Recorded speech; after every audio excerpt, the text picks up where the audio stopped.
இன்றைக்கான mini vlog பார்க்கலாமா? இன்றைக்கி மதியம் சமைக்கிறதுக்கு கிச்சனுக்கு வர்றப்போ மணி 10:30. இன்றைக்கி எல்லா வேலையும் ஸ்விட்ச் போட்ட மாதிரி கடன்னு முடிஞ்சு. இப்படியும் சில நாள் இருக்கும். சரி இன்னும் கொஞ்சம் நேரம் கழித்து செஞ்சுக்கலாம், ஒரு 10 நிமிஷம் ஃபோன் பார்த்துட்டு போய் செஞ்சுக்கலாம் அப்படின்னு ஃபோனை மட்டும் கையில் எடுத்துட்டோம். அவ்வளோதாங்க, கதை கெட்டுச்சு.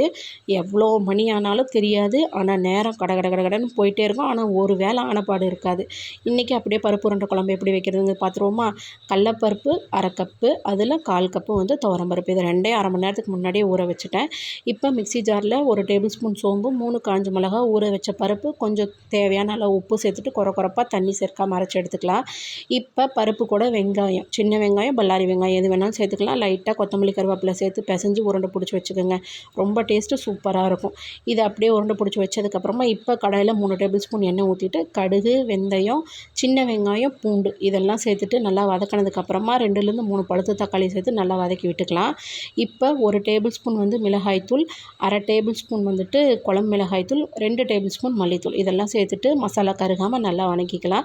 இப்போ மிக்ஸி ஜாரை கழுவி கொஞ்சம் லைட்டாக தண்ணி சேர்த்துட்டு மசாலா கருகாமல் நல்லா கொதிக்க விட்டதுக்கப்புறமா ஒரு உருண்டை எடுத்து அப்படியே அந்த குழம்புல நல்லா கிளக்கி விடுங்க. ரொம்ப நல்லா கெட்டியாக சாப்பிட சூப்பராக இருக்கும். கண்டிப்பாக இந்த மாதிரி ஒரு தடவை ட்ரை பண்ணுங்கள்.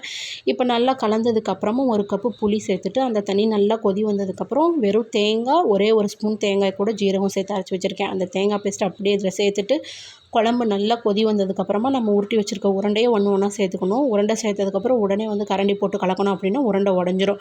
அதனால் 10 நிமிஷம் நல்லா கொதி வந்ததுக்கப்புறமா நல்லா குழம்ப கிளறி இறக்கணும். அப்படின்னா ரொம்ப உருண்டை உடையாமல் சூப்பராக இருக்கும். கட்டாயம் இதேமாதிரி ட்ரை பண்ணி பார்த்துட்டு எப்படி இருந்தது அப்படின்றத கமெண்ட்ஸில் சொல்லுங்கள். பாய்.